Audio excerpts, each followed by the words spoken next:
Datuk Seri, there's been talk that UMNO is Barisan Nasional or UMNO is demanding for timbalan Menteri Besar or Ketua Menteri seats if you guys win dekat dekat Selangor and Penang.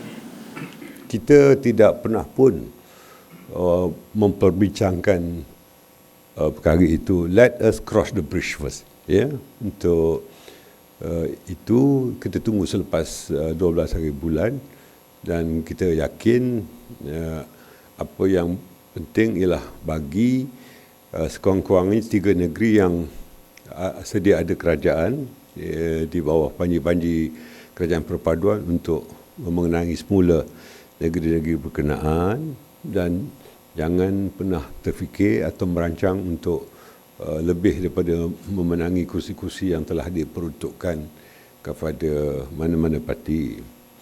Yang keduanya, 3 negeri yang bukan di bawah kerajaan perpaduan, kita mesti berusaha dengan lebih kuat dan penuh kebijaksanaan politik untuk kita meraih dukungan daripada pengundi-pengundi di negeri-negeri berkenaan. Okey, terima kasih.